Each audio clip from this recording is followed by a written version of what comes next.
नमस्कार। धर्म गुरुओं की वाणी, मेरी जुबानी। सदियों से धर्म ग्रंथों का उद्घोषण है कि सत्य को जीवन में धारण करके ही मनुष्य परम लक्ष्य की प्राप्ति कर सकता है।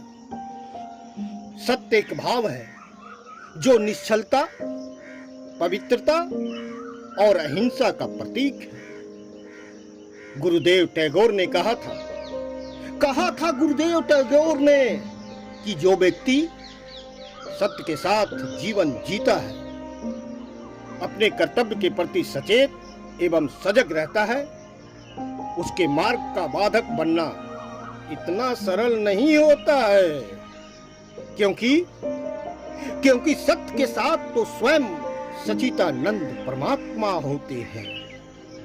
जो लोग सत्यनिष्ठ होते हैं वे परमात्मा के प्यारे होते हैं। कथन और आचरण दोनों का जब तक समन्वय नहीं होगा, सत्य का दर्शन दुर्लभ है। मन पहली बार अपनी आवाज सुनकर सत्य और असत्य का भेद बताता है। इस राह में कठिनाइयां अनेक आती हैं, लेकिन जो दृढ़ संकल्पित होता है वे इन्हें भी पार कर जाते हैं। असत्य ज्यादा समय तक नहीं टिका रह सकता। यह देश सत्यवादी राजा हरिश्चंद्र का है, धर्मराज युधिष्ठिर का है। सत्य को अनुभूति किया जा सकता है, लेकिन उसके लिए हमारा हृदय मंदिर जैसा पवित्र हो।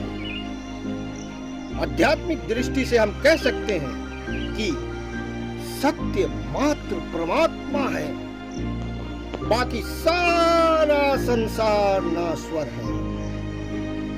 जो व्यक्ति सत्यनिष्ठ होगा, उसकी यात्रा शून्य से महाशून्य की होगी, अंधकार से प्रकाश की तरफ होगी और अमृतत्व का प्राप्ति होगी। वह हमेशा असत्य को जीवन से निकालने का प्रयास करेगा।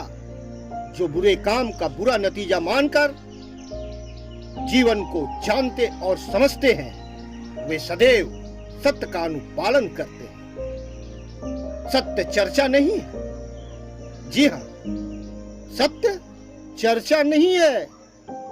स्वामी राम तीर्थ ने भी कहा है कि मनुष्य जीवन में अनुपालन करके मनुष्य असीम ऊंचाइयों को प्राप्त कर सकता है, क्योंकि असत्य का कोई पैर नहीं होता है।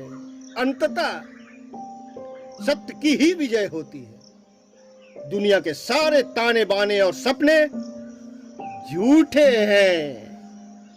मनुष्य को जिस दिन यह आध्यात्मिक बोध हो जाए, वह सत्य के करीब पहुंच जाता है।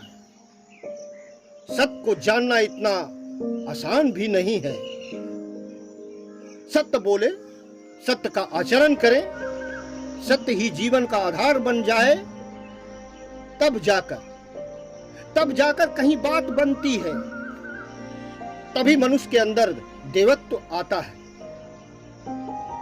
अनेक विधाओं और पूजा पाठ की पद्धतियों को अपनाकर भी यदि जीवन में सत्य नहीं उतरा तो समझें, जी हाँ समझें, सब के सब निरर्थक हैं। धन्यवाद।